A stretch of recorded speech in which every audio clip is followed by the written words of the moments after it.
ಸಿಂಪಲ್ಲಾಗಿ ಒಂದು ಮಸಾಲಾನ ರೆಡಿ ಮಾಡಿಕೊಂಡು ಈ ರೀತಿ ಮೂಲಂಗಿ ಪಲ್ಯನ ಮಾಡಿಕೊಂಡ್ರೆ ಮೂಲಂಗಿನ ಇಷ್ಟಪಡ್ತಿದ್ದವರು ಕೂಡ ಇಷ್ಟಪಟ್ಟು ತಿನ್ನೋದಕ್ಕೆ ಸ್ಟಾರ್ಟ್ ಮಾಡಿಬಿಡ್ತೀರ. ಅಷ್ಟು ಸಖತ್ತಾಗಿರುತ್ತೆ.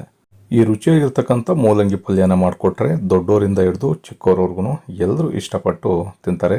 ಬನ್ನಿ ಈ ಮೂಲಂಗಿ ಪಲ್ಯನ ಯಾವ ರೀತಿ ಮಾಡೋದು, ಇದಕ್ಕೆ ಏನೇನು ಪದಾರ್ಥಗಳು ಬೇಕು ಅನ್ನೋದನ್ನು ನೋಡ್ಕೊಳ್ಳೋಣ.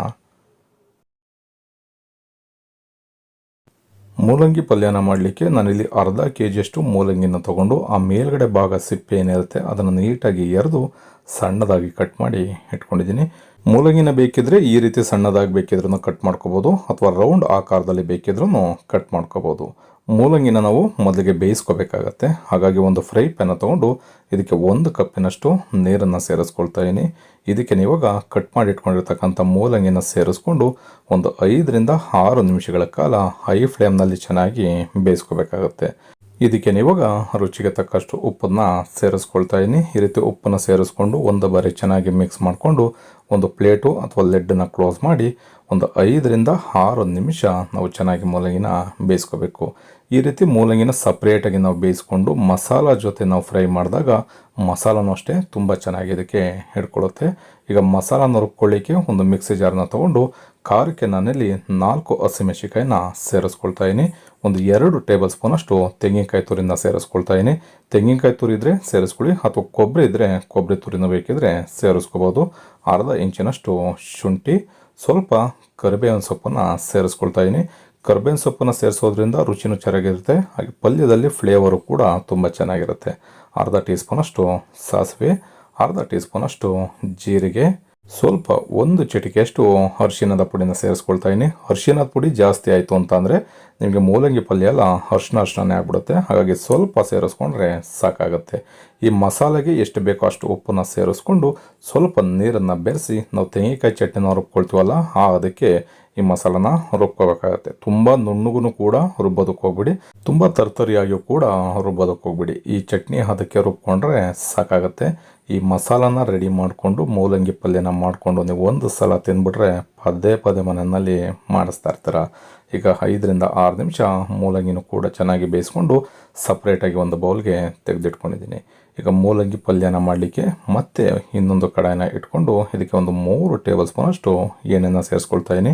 ಎಣ್ಣೆನ ಸಾಧ್ಯವಾದಷ್ಟು ನೀವು ಕಡಿಮೆನೇ ಹಾಕ್ಕೊಳ್ಳಿ, ಏಕೆಂದರೆ ಈ ಮೂಲಂಗಿ ಪಲ್ಯಕ್ಕೆ ನಾವು ಜಾಸ್ತಿ ಬೇರೆ ಮಸಾಲ ಪೌಡ್ರ್ಗಳನ್ನ ಬಳಸ್ತಾ ಇರೋದ್ರಿಂದ ಅದು ಎಣ್ಣೆನ ಹೀರ್ಕೊಳ್ಳಲ್ಲ, ಹಾಗಾಗಿ ಜಿಡ್ಡು ಜಾಸ್ತಿ ಆಗಿಬಿಡುತ್ತೆ.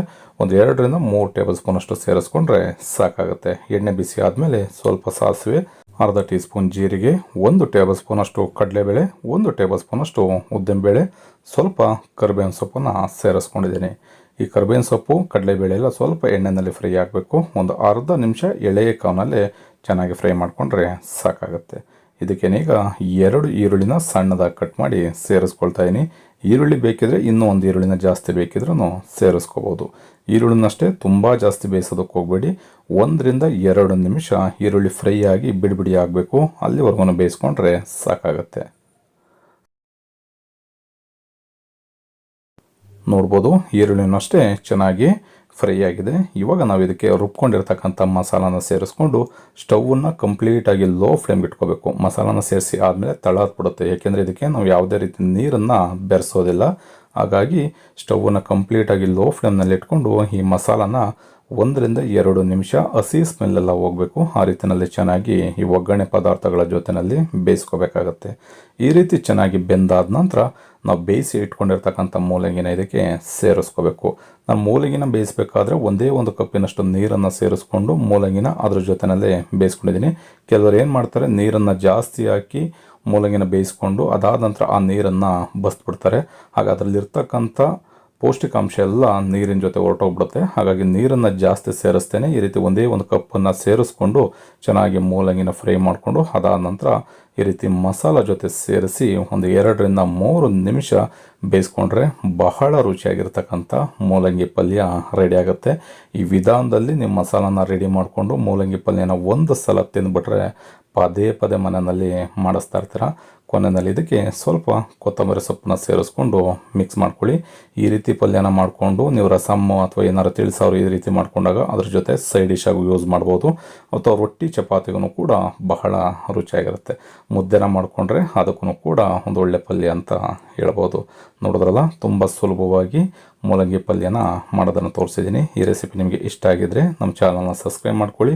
ಫೇಸ್ಬುಕ್ಕಲ್ಲಿ ನೋಡ್ತಾ ಇರ್ತಕ್ಕಂಥವ್ರು ನಮ್ಮ ಚಾನಲ್ನ ಫಾಲೋ ಮಾಡಿ. ನೀವು ಕೂಡ ಮಾಡಿದ್ದೇನೆ, ಒಂದು ಸಲ ಟ್ರೈ ಮಾಡಿ ಹೇಗಿತ್ತು ಅಂತ ಕಮೆಂಟ್ ಮಾಡಿ. Thank you.